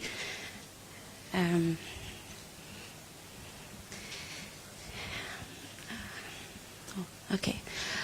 The last group, who we are. We are basically a family business that extended through 3 generations. It started with Usman Gilli Farah here, who happens to be my grandfather. So I am actually the 3rd generation of the last group, and the business started in the exports of gums, hides and skins, and trading in general, which is basically what most Somali businesses started with, and then it extended into logistics, multimedia and manufacturing later on. Our motto, better brands, better living. Our vision is to become a home of brands that works for the whole of Africa. Our mission is to deliver quality in every home, whether it's services or products. I'll briefly just talk about our companies. We are present in 3 divisions: FMCG, the fast-moving consumer goods division, logistics and services. Fast-moving consumer goods, well, some of you know Somaliland beverage industry, the Coca-Cola bottler for Somaliland and Puntland. We also have in our division List Dairies, the first milk processed, our UHT milk dairy plant in Somaliland, and we have a newly launched company, Lomas Foods, which is crisps and basically snack food factory.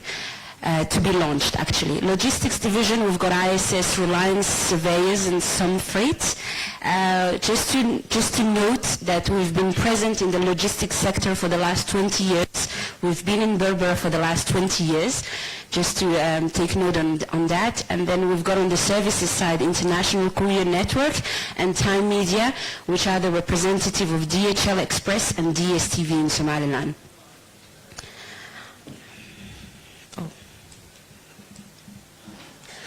Okay. On the social corporate responsibility side, one of our pillars in terms of CSR is basically access to water. That's one of the most important things. The others are education and agriculture, but we are going to talk about infrastructure in this conference, and we are basically I would say enabling local infrastructure, attracting people like Coca-Cola Foundation through their Rain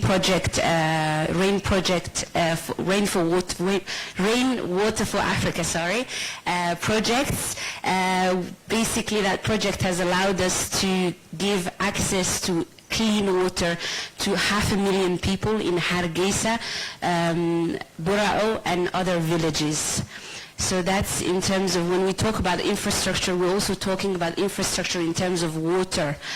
So that's for our CSR. Sorry, it keeps on. Yeah. So in a nutshell, what we're here to say is international standards for local impact. LAS Group is dedicated to quality. We are fully ISO certified and FSSC certified. We are audited by KPMG, and we've been, as of 2017, IFRS compliant. We're present in 30 towns and locations with 620 employees and 85 vehicles serving 8,000 outlets daily. Out of the 620 employees, only 5% are foreigners. The rest are locals. We believe we have created over 2,000 indirect jobs. Coolers, ice plants, and ice boxes are all across the markets and the cities in Somaliland and Puntland to support the micro businesses, basically. We've also been the first factories, Coca-Cola factory in Africa, to implement a wastewater management. And with that wastewater and available land, we basically we turned ourselves into agriculture, and we've basically planting guava trees, about 40,000 guava trees now, and that has triggered basically agriculture sector in the region that was unexpected before. In addition to plant our own guava trees, we provide guava trees to local farmers as well, and we learn them. We teach them how to take care of these trees. So there is a learning curve that has been going through in the region, and now people are recognizing agriculture as a way of generating profits and generating revenues. If we look at quickly our view on Somaliland business ecosystem, we believe that Somaliland economy is in a transition from informal to more professional businesses, from a passive to an active approach with proper distribution systems being implemented. We've got a shift from trading and small services to manufacturing service providers.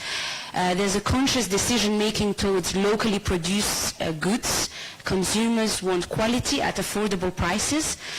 Another pillar of the Somaliland business ecosystem is, of course, international investors, and I think the best example would be DP World in Berbera, that is reviving the whole logistics sector that was pretty much dead before. So thanks to DP World, we've got those sectors being revived. And last but not least, we've got the diaspora. As we know, in Africa, a lot of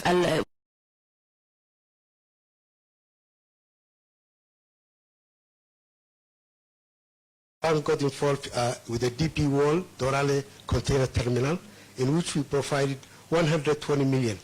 With one port, Djibouti has now 4 ports, a logistic hub, and is a major player in the world. That's what we want to do for Somaliland. We want to get involved in the development of the Berbera corridor, the Berbera port, and also within Somaliland, we are now financing a feasibility study that connects Loyado to Borama to Hargeisa. That feasibility study is a major road of 280 kilometers, which will open up and connect the regional Djibouti to Ethiopia and through, of course, Somaliland. Coming back to the Berbera corridor, what we are doing in Somaliland, one of the major ones is we have financed a feasibility study for master plan for the water. We have finished that one, and now we are trying to mobilize over 600 million of investments required for the water sector in Somaliland.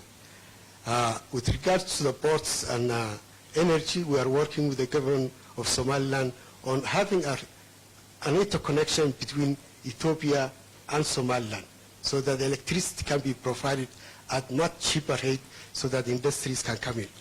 On the infrastructure side, at the port, we are waiting for DP World, which we have been partnering in Djibouti and also in Senegal and in other parts of the continent, in putting the right infrastructure with the right sponsors to participate and attracting investment. Our role of Somaliland is to de-risk and also to act as the catalyst investment premier African bank, so that we attract commercial banks, export-import associations that are scared of doing business. Our main bread and basket is to go to fragile states. We are sorry to call Somalia a fragile state, but we rather would like to call it a transition state, similar to South Sudan and other countries. So we are here to do business, and we are very glad once we finish the feasibility studies. The next one is Hargeisa Pro. That we will start next year, and that means the roads will be able to probably finance them, and with the right feasibility studies, they can go to Arab countries and other institutions to finance. Thank you very much. Thank you. Much appreciated. Thank you. David, would you like to, as Trademark East Africa has done a lot of work on the Berbera road project, perhaps say some words. Yeah, thank you very much, Omar, and thanks again for the invitation to this very interesting event this morning. Yes, Trademark is very focused on trade facilitation and regional economic integration, and we are corridor people. We're very interested in developing all aspects of the trade on particular road and rail corridors in the region. And we became extremely interested in Berbera Corridor because we think it has massive potential for development. Why? Firstly, corridors in general, when they do get developed, generate GDP. We're sitting here about 2 kilometers from the Northern Corridor, East Africa's biggest corridor and the most busy one. And 65% of GDP is generated within Kenya's GDP is generated within 20 kilometers of this corridor. The same could happen in Somaliland. Massive potential, and if you think of Ethiopia, one of the biggest landlocked countries in the world, it has no port of its own, no seaport of its own. So as we've heard, it depends on Djibouti for 95% of its import and exports. Ethiopia is uncomfortable about that. Probably Djibouti is too, because it cannot cope with the capacity. So Berbera is a natural alternative. And 2-3 years ago, with the help of the UK, who's represented here, Trademark was asked to do a study on the Berbera corridor and to evaluate how that corridor could be developed as an alternative to Djibouti. And we see 3 types of investment.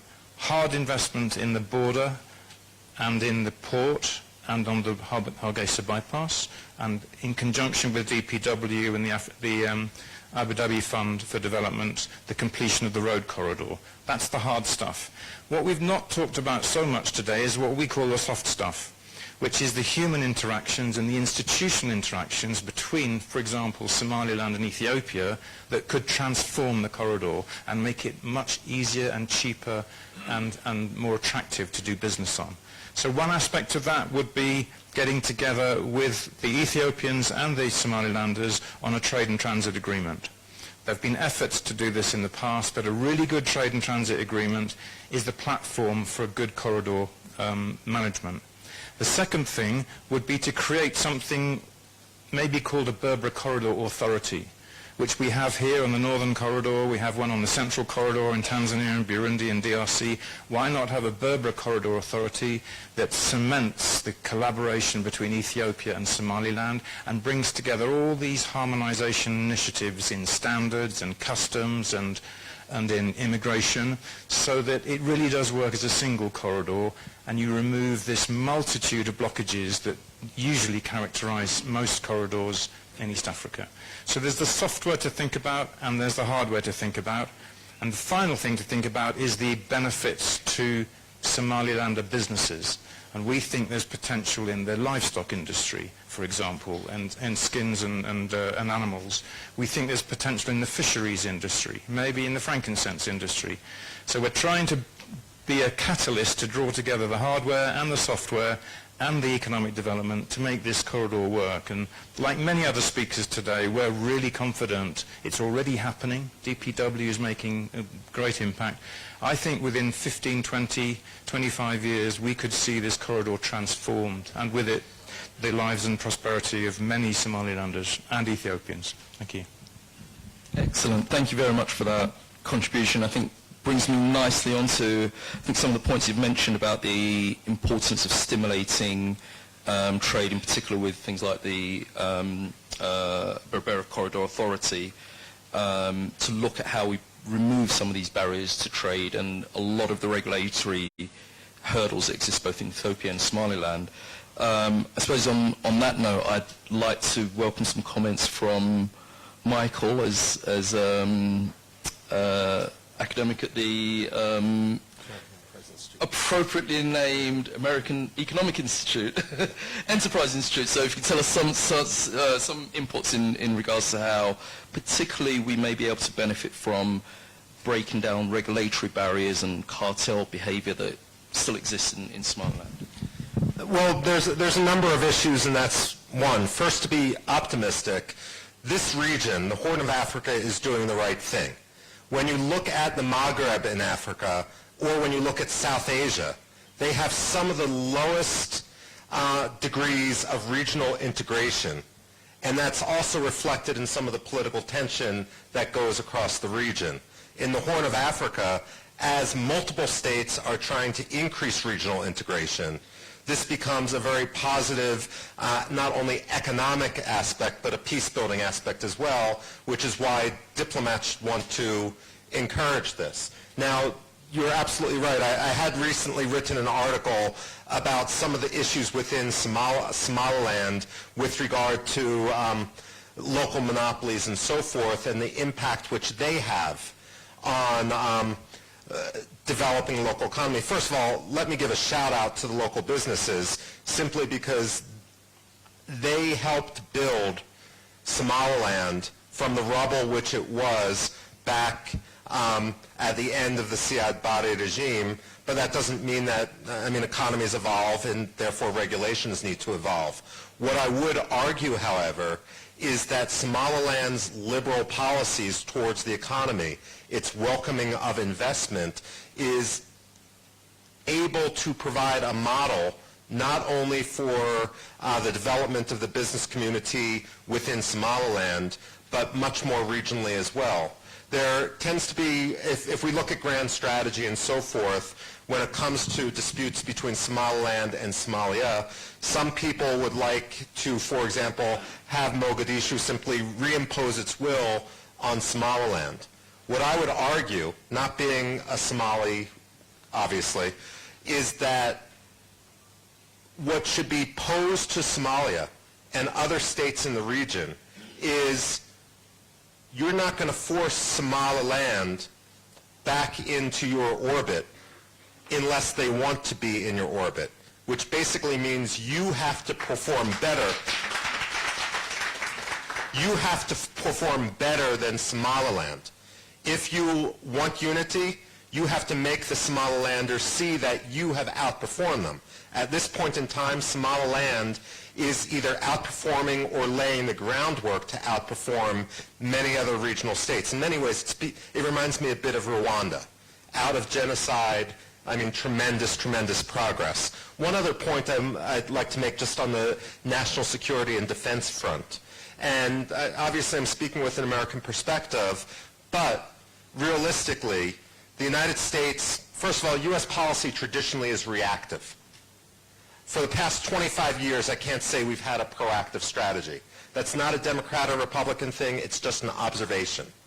But as the United States finds itself more into a great power competition with China, that also provides opportunities in the region. Djibouti, the Chinese investment in Djibouti is about 10 times more than the American investment.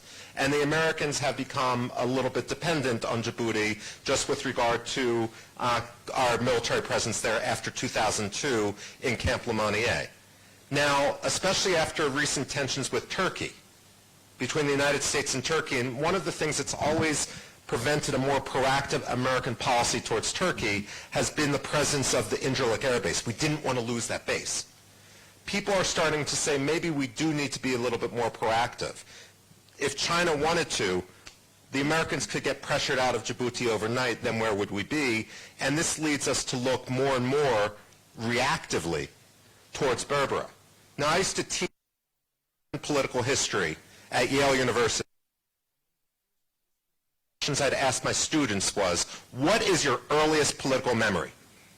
What's ancient history? And it would be 10 years ago. Now, the difference between the American mindset and the mindset in many places throughout the world is Americans, 10 years ago is ancient history for us, but we think nothing about moving 1,000 kilometers away. But elsewhere in the world, recent history is 1,000 years ago, and no one's going to want to move 10 kilometers away. The point of this is most Americans don't remember our presence in Berbera. NASA had a presence there. In the latter part of the Cold War, we had a presence there, and therefore it's useful. A lot of people forget that the United States recognized Somaliland in 1960, as did all the other Security Council members at the time. So part of my advice would just be to make that historical case as well. One final point, and this derives from a question which we heard in the last panel, but which was unanswered, was how do you encourage governments to encourage business by making clear that by decreasing risk? And this is something I care deeply about, even though I work at a nonprofit and I'm not a businessman. This past July, for example, I spent in northeastern Syria. I spent about 2 years of my life in Iraqi Kurdistan. I go frequently to the Western Sahara and also to Taiwan. The point is, and I often testify as an expert witness in court cases. And one of the issues when it comes to risk, just my advice is, there is absolutely no reason in precedent, even if Somaliland doesn't have diplomatic recognition, why it can't be differentiated. So for example, when it comes, from an American perspective, when it comes to travel warnings, if Iraqi Kurdistan is treated differently in our State Department travel warnings than the rest of Iraq, if Taiwan is treated differently, frankly, than China, there's no reason why Somaliland can't be treated differently than the remainder of Somalia when it comes to travel warnings. And then if you have a separate travel warning, then you can go to insurance companies and so forth and say, well, why the discrepancy? What I'm trying to say is, this is just one example, and I'll stop to give the rest of the panel time, but it's one example where precedent exists to have a procedure to get, everyone knows where we want to be or where you want to be, but to do the step A, B, C, D, and E within the government bureaucracies to have them treat Somaliland differently, even if no one is prepared at this point in time to go the extra step. We've done it with Iraqi Kurdistan where the Americans have a consulate. We've done it in Taiwan where the Americans have an office we don't recognize. We had an ambassador in northeastern Syria until quite recently, even though most people didn't recognize it. There is precedent there, and I'd urge Somaliland to make that case, not just in the economic aspect, but on the national security aspect, because it's all tied together. Thank you very much. Thank you very much for that intervention, Michael. You made a comment yesterday, we met very briefly yesterday evening, you made a comment about one of the strategies that Somaliland could usefully adopt in terms of managing the perceptions around the security risk is to perhaps invite some retired American generals to Somalia. Interesting idea, and we do need to take as much advice as we can on how we present Somaliland's security situation. I would just add that I think, yes, we do want American generals. We want all the American generals, General Motors, General Electric, all of the corporations. I'd like to welcome my colleague, Daawo, to say something on behalf of the business community in Somaliland, and before we open up to take questions from the floor. Thank you, Omar. I think one aspect that has been undermined here in this whole discussion of infrastructure is the fact that there is a huge need for services. And I think that's exactly where the biggest opportunity is for businesses in terms of investing in Somaliland and also in terms of investing in the region. We're all talking about Ethiopia and we're talking about the infrastructural developments in Somaliland. But I think that that's basically, once the road is there, once the port is there, then business has to flow. And that's actually where, in my opinion, 90% of the business comes from. And that's mostly services, logistics, IT, education, healthcare, you name it, accounting, finance, banking. And that's actually exactly where the biggest opportunities are in Somaliland. And I think that's where most of us should actually focus on. And I think also where the governments also have to focus on is exactly like David said, a trade agreement between Somaliland and Ethiopia, and not only Somaliland and Ethiopia, but also the larger region. What I don't understand is actually why there is no link between Somaliland and Hargeisa directly. Nairobi and Hargeisa. Kenya Airways is not there, so if someone is here in touch with Kenya Airways, I would suppose that there is a big opportunity here. So it's not only infrastructure developments, but I would like to focus on services. Thank you very much. As a lawyer, I couldn't agree more. Services. There is a perception that you can't do business in Somaliland because of an absence of accountants, lawyers, insurers. All of the infrastructure is actually available if you look hard enough, and perhaps we need to do a better job of marketing that. But all the infrastructure you need to be enter the country, operate securely, pay your taxes, enjoy your tax exemptions, and repatriate profits. All of those are part of Somaliland law, and it's a, as you've heard today, very easy place to do business. I think there are things we need to do in terms of understanding how we improve our relationship with Ethiopia to ensure that Somaliland actually benefits much more directly, not just from the flow of lorries, but actually generates increased trade between Somaliland and Ethiopia, its nearest market. At this stage, I'd like to open up the floor to questions and contributions, observations from the floor. Any questions to our panel members here regarding infrastructure in Somaliland?